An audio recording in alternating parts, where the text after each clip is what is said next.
क्या बात है रुक्मिणी, दाऊ के विषय में जानकर अति प्रसन्न हो रही हो। क्योंकि जयेश श्री के बाल स्वरूप को आज पहली बार अनुभव किया है मैंने। बाल रूप की इतनी मोहक छवि और चंचलता देखकर किसके होठों पर मुस्कान नहीं आएगी। परंतु यशोदा माँ तो कहती थी कि सारे संसार में सबसे मनमोहक मेरा बाल स्वरूप था, इसलिए वो कभी कभी मुझे मनमोहन भी पुकारा करती थी। ओह, तो अब अपने भाई से ईर्ष्या होने लग गई आपको। मान लिया कि आपसे अधिक मनमोहन और कोई नहीं, किंतु एक बात मेरी समझ में नहीं आई कि देवकी माँ के 6 संतानों को श्राप से मुक्ति के कारण आपसे पूर्व जन्म लेना पड़ा, तो फिर 7वें संतान के रूप में आपने क्यों जन्म नहीं लिया? क्यों दाऊ ने जन्म लिया? आखिर ऐसी क्या विवशता थी आपकी जो आप 8वीं संतान बनकर आए?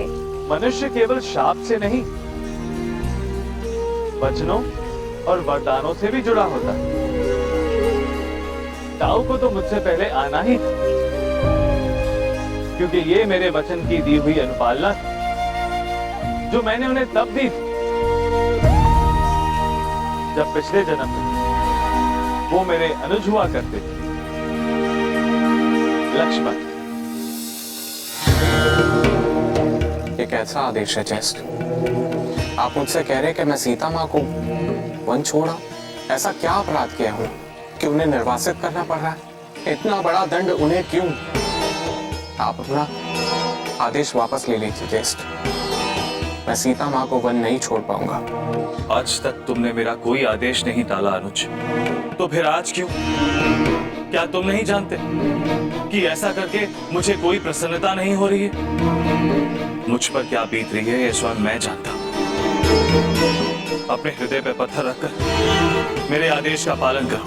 पत्थर को आपने अपने हृदय पर रख लिया ज्येष्ठ, जो सीता माँ जैसी पवित्र स्त्री पर आप इतना अत्याचार कर रहे हैं। तो इसका मतलब ये कि तुम मेरी आज्ञा का पालन नहीं करोगे? सूर्य अपनी गति रोक सकता, परंतु लक्ष्मण अपने भाई की आज्ञा का उल्लंघन नहीं कर सकता। आपका आदेश है और उसका पालन अवश्य होगा, परंतु आज पहली बार मुझे आपका अनुज होने पर खेद हुआ। क्यों सदैव अनुज ही ज्येष्ठ की आज्ञा का पालन करे? क्योंकि यही नियम है। परंतु आज ये आदेश सुनकर मन कर रहा है कि कदाचित मैं आपका अनुज न होकर आपका अग्रज होता और आपको ये आदेश दे पाता कि सीता माँ को वन भेजने का निर्णय बदल दें। लक्ष्मण, आज तो तुम्हें मेरा आदेश मानना ही होगा, क्योंकि इस जन्म की वास्तविकता यही है कि तुम मेरे अनुज और मैं तुम्हारा ज्येष्ठ। परंतु ये भी सत्य है कि ये राम अपने इस अनुज के बिना अधूरा है।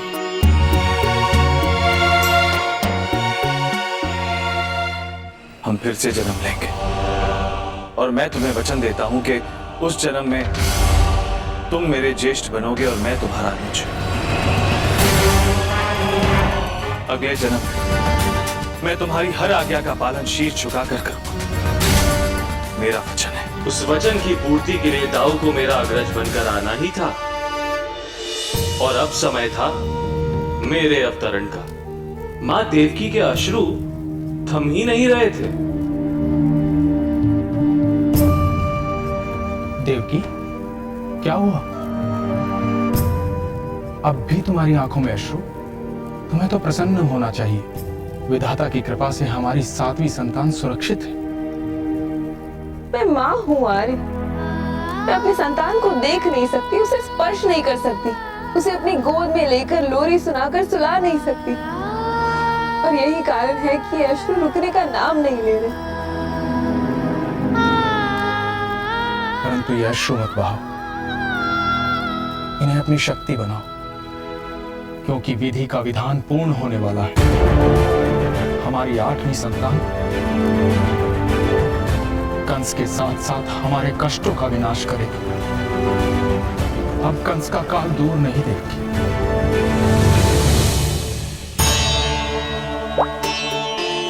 ये क्या रुक्मणी, तुम भी रो पड़ी? तुम तो मेरे विषय में सब जानना चाहती थी ना। तुम्हें तो प्रसन्न होना चाहिए कि मेरे जन्म की घड़ी नजदीक आ गई है। क्या तुम मेरी कथा सुनना नहीं चाहती? ऐसा नहीं है माधव, मैं तो उस पल की व्यग्रता से प्रतीक्षा कर रही हूँ, किंतु जब भी आप इस संतान के जन्म की कथा सुनाते हैं तो मेरा हृदय पीड़ा से भर जाता है, जो माता देवकी को भोगनी पड़ी थी। जब मैं ये सुनकर इतनी दुखी हो रही हूँ तो सोचिए, माता देवकी के दुख की क्या कोई सीमा होगी? क्या आपको कोई कष्ट नहीं हुआ? क्यों 7 बार आपने देवकी माता को यातना दी?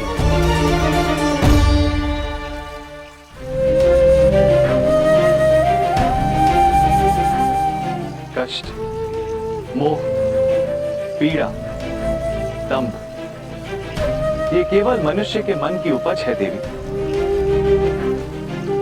मेरे लिए तो ये केवल कर्म।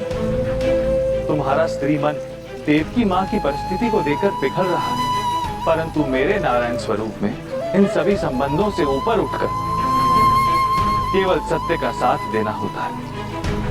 मां देवकी के पूर्व जन्म के कर्मों का फल कि उन्हें इतना दुख भोगना पड़ा, और ये उनके पूर्व जन्म के श्रेष्ठ कर्मों का फल था कि उन्हें मुझे अपने गर्भ में धारण करने का अवसर मिला। एक ओर देवकी मां अपने कर्मों का फल भुगत रही थी, तो दूसरी ओर कंस के पापों का घड़ा भरता जा रहा था। ये समझना कि देवकी मां के 6 संतानों का बलिदान व्यर्थ गया, ये गलत है। हर एक शिशुवत एक अवसर था कंस के लिए उसे बदलने का, सही मार्ग पर लौटाने का। यदि उनमें से एक भी मृत्यु कंस के मन को परिवर्तित कर देता तो कदाचित उसका पतन ना होता। कंस बार बार वही दुष्कर्म करता रहा और वो अपने विनाश की ओर जाता रहा। अंततः वो समय आ ही गया जब मुझे धरती पर धर्म की स्थापना के लिए जन्म लेना है।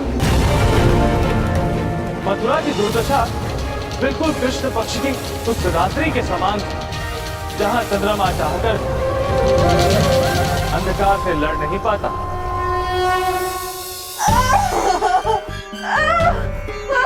धैर्य रखो देवकी।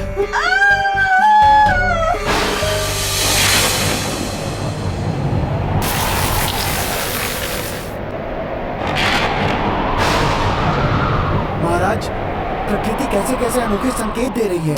आज कृष्ण पक्ष अष्टमी है, भाद्रपद माह है। इतना विचित्र दृश्य मैंने कभी नहीं देखा। कई ये वर्षों पहले हुई भविष्यवाणी के सत्य होने का संकेत तो नहीं है महाराज?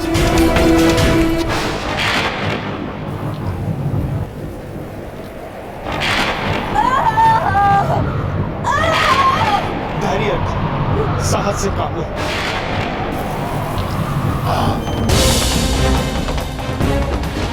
संकेत तो है, परंतु ये बात तुम्हारे समझ में नहीं आएगी। ये जो संकेत है ना, ये देवताओं के विलाप का है, क्योंकि महाराज कंस उनकी वंशा को कभी पूर्ण नहीं होने देंगे। इसलिए विलाप कर रहे हैं, उनके अश्रु हवा को भिगो रहे हैं। उनका करांगन धामनी बन के कड़क रहा है। देखो देखो,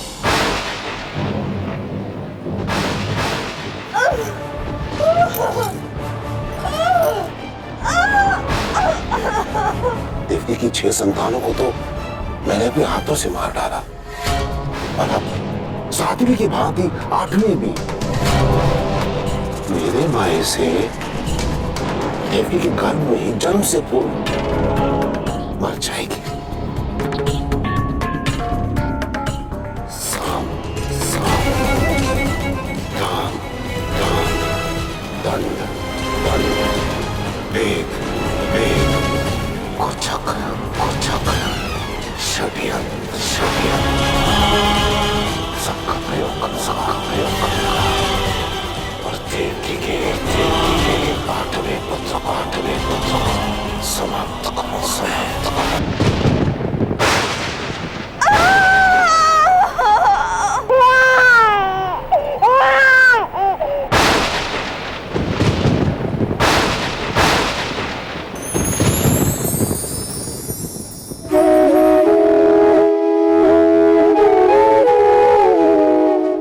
देखो देवकी, कितना सुंदर पुत्र है हमारा, हमारी 8वीं संतान। कैसा रूप है इसका, अद्भुत। कृष्ण पक्ष सा सांवला, चंद्रमा की कांति लिए हुए। ये कंस का काल बनेगा, ये कंस का काल बनेगा। यदा यदा हि धर्मस्य ग्लानिर्भवति भारत, आज आकाशवाणी को सच सिद्ध होना होगा। मानं सृजाम्यहं परित्राणाय साधूनां विनाशाय च दुष्कृतां धर्म संस्थापनार्थाय संभवामि युगे युगे। बस अब और प्रतीक्षा मत कराइए माधव। आपकी धरा पर आने का विवरण सुनकर मेरे मन में जैसे स्फूर्ति जगी हो। माँ देवकी के 6 संतानों के विषय में जानकर जो संताप जागा वो जैसे धुल गया हो।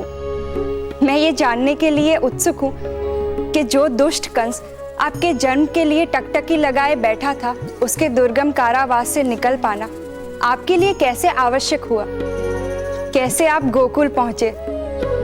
मैं ये जानना चाहती हूँ कि माता देवकी और पिता श्री वासुदेव आपको कंस के चुंगल से कैसे बचा पाए। समय बहुत बलवान होता है रुक्मिणी, परंतु अभिमानी कंस कदापि ये समझ नहीं पाया। उसे मां देवकी को उनके 7 संतानों से वंचित करने का अभिमान था, परंतु वो ये समझ नहीं पाया कि संकट 8वीं संतान से है। जिस भांति समय आने पर कारागार में मेरा जन्म हुआ, वैसे ही वो समय भी आ गया जब मैं मथुरा के कारागार से निकलने के लिए प्रस्तुत था। समय, ऋतु और प्रकृति मानो उस घटना के अनुकूल थी। परंतु कैसे, जहां दिन रात कंस के सैनिक पहरा लगाए खड़े थे, जहां पर हर घटना की सूचना विकट द्वारा कंस को मिलती थी, ऐसे में आप वहां से कैसे निकले? बताइए ना, मैं धीर हो रही हूं। अधैर्य उचित नहीं है देवी। मैंने कहा है तो अवश्य बताऊंगा। हे ईश्वर, यदि आप सत्य हैं, आपकी आकाशवाणी सत्य है, तो यही बालक दुष्ट कंस का काल बनेगा।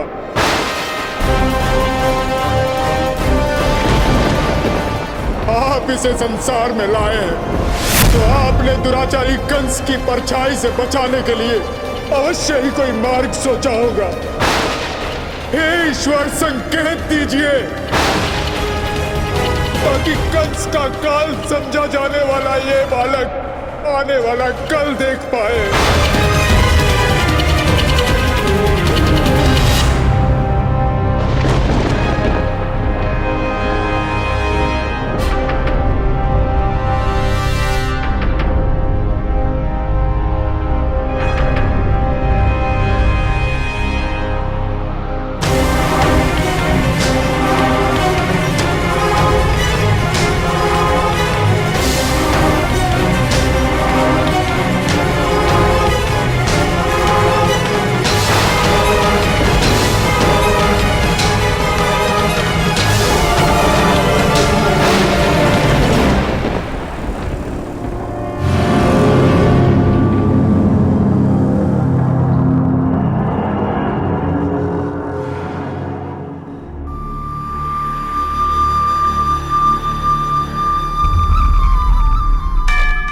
प्रभु, ये बालक आपकी रक्षा में है। मेरी संतान के उस दुराचारी कंस से रक्षा कीजिए प्रभु। अवश्य ये बालक कंस का काल है वासुदेव, परंतु ये पुत्र तुम्हारा है। माना इसका जन्म एक महान लक्ष्य के लिए हुआ, परंतु इस लक्ष्य को प्राप्त करने के लिए प्रारंभिक मार्ग तुम्हें बनाना पड़ेगा। तुम्हें शीघ्र, अति शीघ्र इस बालक को कारावास से निकालकर यमुना नदी के पार गोकुल पहुंचाना है। परंतु प्रभु, ये कैसे संभव हो पाएगा? सैनिकों का कड़ा पहरा, कारागार की वो लोह श्रृंखला, मैं कैसे इन सब से बाहर जाऊंगा? उसकी चिंता तुम मत करो वासुदेव। गोकुल में जाकर वहां के प्रमुख नंद को तुम इस बालक को सौंपोगे। नंद की पत्नी यशोदा ने इसी समय एक पुत्री को जन्म दिया जो मेरी योग माया। इस बालक के बदले वो तुम्हें अपनी नवजात संतान सौंपेंगे, जिसे लेकर तुम्हें पुनः इसी कारावास में आना है। परंतु प्रभु, ये सब कैसे संभव हो पाएगा?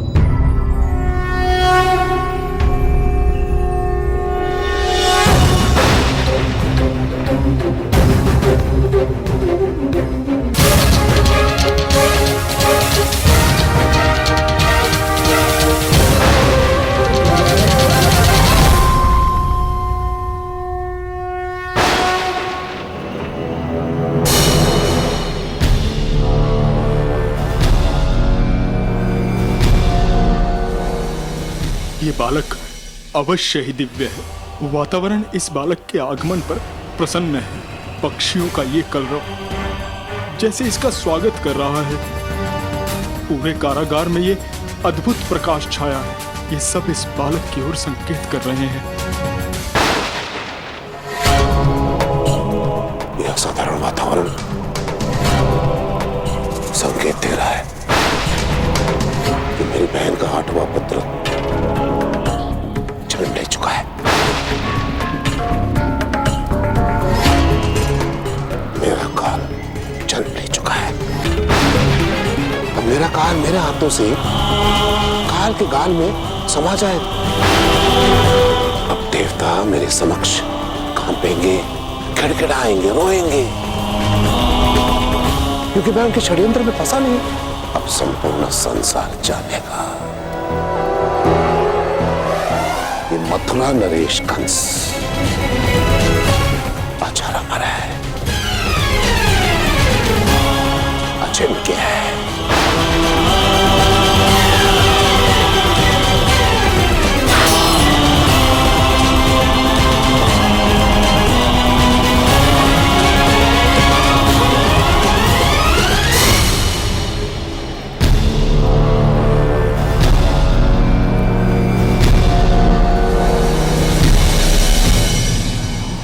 ईश्वर ने स्वयं साक्षात प्रकट होकर मुझे इस बालक को गोकुल ले जाने का आदेश दिया।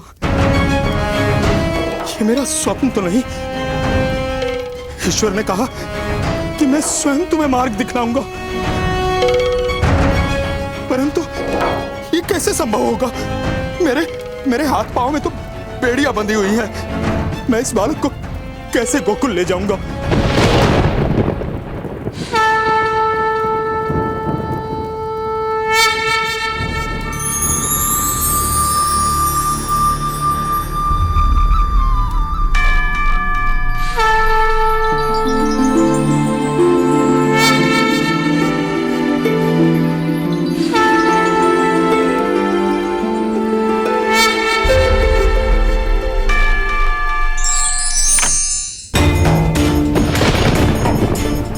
श्री कृष्ण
कारागार से किसी भांति निकल गया, परंतु यमुना के इस रुद्र रूप का सामना कैसे करूंगा? यमुना की धारा ऐसे बह रही है मानो अभी प्रलय हो जाएगी। इस अबोध बालक को लेकर भला मैं कैसे इस वेगवती नदी को पार कर पाऊंगा? सहायता करो ईश्वर, पथ प्रदर्शन कीजिए प्रभु।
रुक्मणी, संभाल कर, ये हाथ है मेरा, कंस का मस्तक नहीं।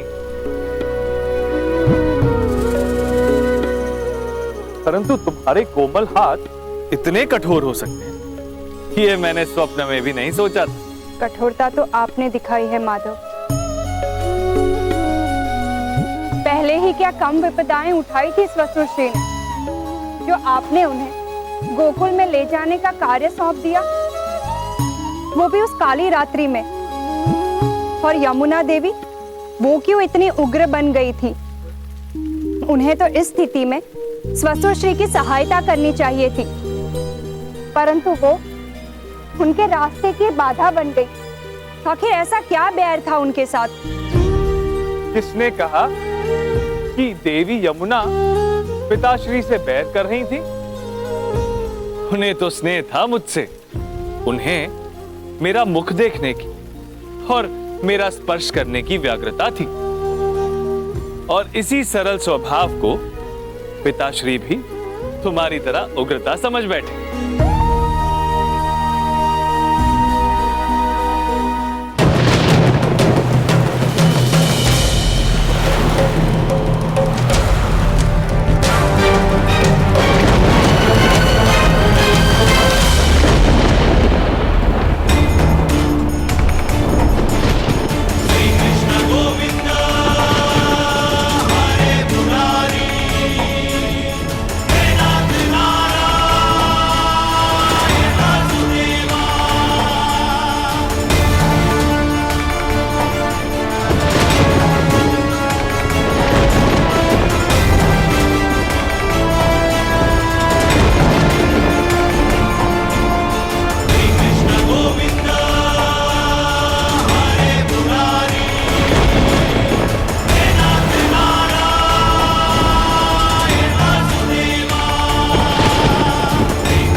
नहीं मेरे लाल। इसके पश्चात तुम्हारा मुख देख भी पाऊंगा या नहीं। मैं संसार का सबसे अभागा पिता हूं। ना चाहते हुए भी तुम्हें अपने से दूर करना पड़ रहा है,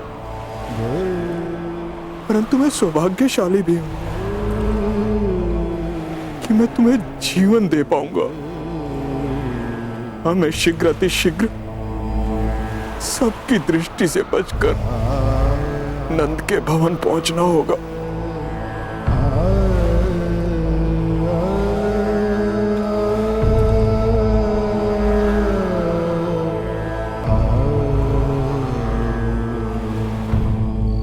ठीक है भैया, कल मिलेंगे जमुना जी के किनारे। अरे नहीं भैया, कल तो अपने लल्ला का पूजन है। अच्छा।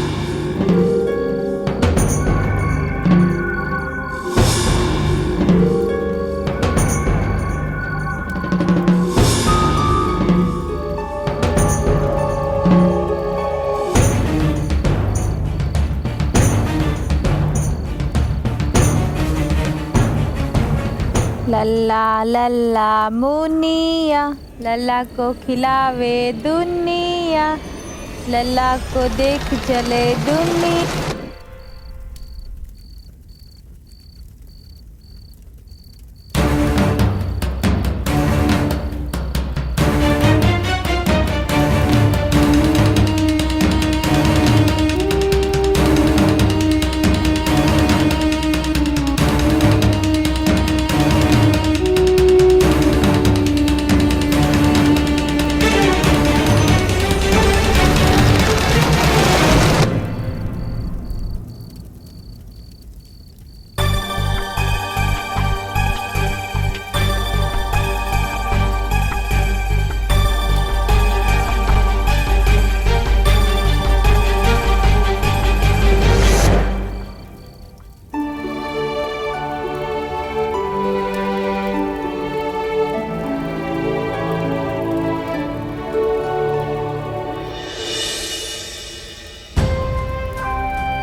इस नवजात शिशु से बिछो नहीं चाहता मैं। कितने भारी मन से इसे छोड़कर जा रहा हूं, बता पाना कठिन है, परंतु इसके अतिरिक्त कोई मार्ग भी नहीं मेरे पास।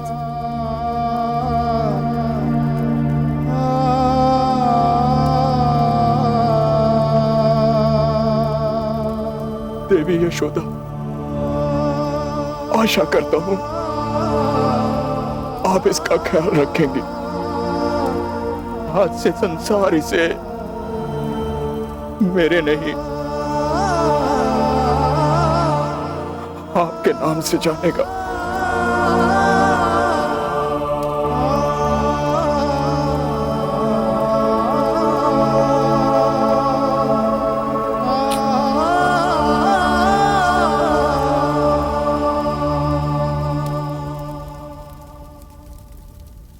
इस पिता के पास, मेरे पास तुझे देने के लिए कुछ नहीं है मेरे लल्ला। ये मोर पंख अवश्य है जो मैं तुम्हें देना चाहता हूं। इसे अपने मस्तक पर धारण करना। जिस प्रकार आज इसने मेरा मार्ग प्रदर्शन किया है, उसी प्रकार तेरा विवेक बनकर सारा जीवन तेरा मार्ग प्रदर्शन करे।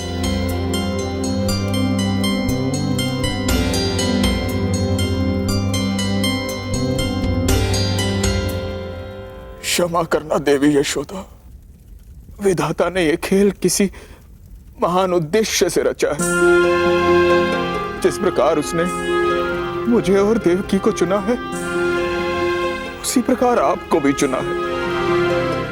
आपको कदाचित पता नहीं चलेगा कि मैं अपने पुत्र को यहाँ छोड़कर आपकी पुत्री ले जा रहा हूं। मैं अवश्य आपकी मूर्छा टूटने तक रुकता, तो मेरे पास समय कम है। मुझे शीघ्र अतिशीघ्र मथुरा पहुंचना है। मुझे आज्ञा दे देवी।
देव नदी यमुना, क्षमा कीजिएगा, मैं आपका मंतव्य नहीं समझ पाया था।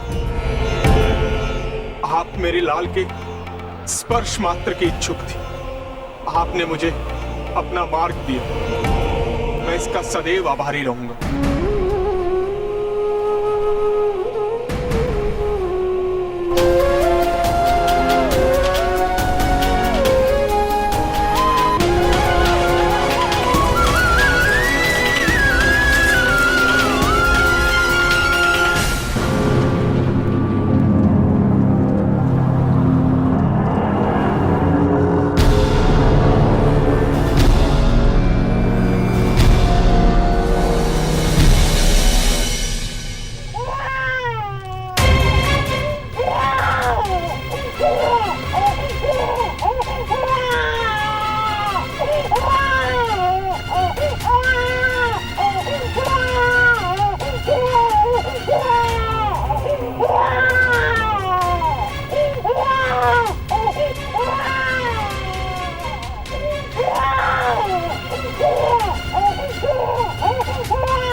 शिष्य को करंदन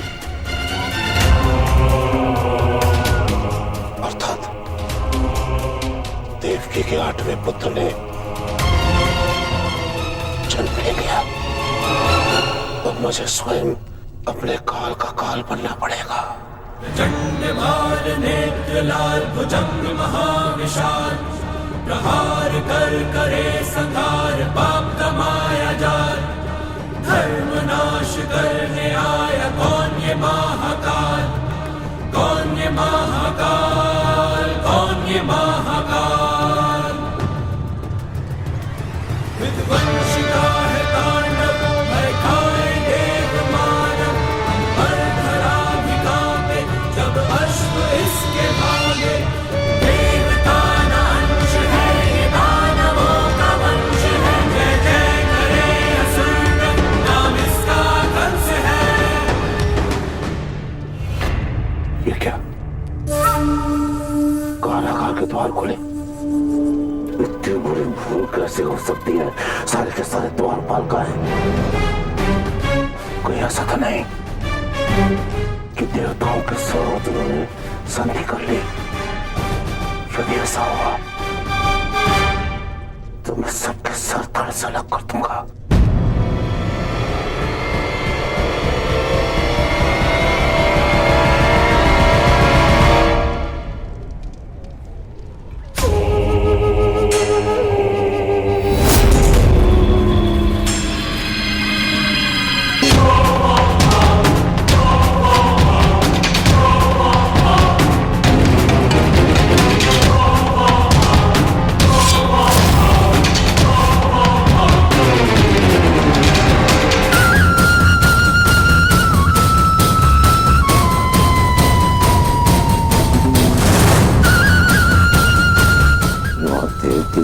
हुए पुत्र ने जन्म ले लिया और तू सो रहा है।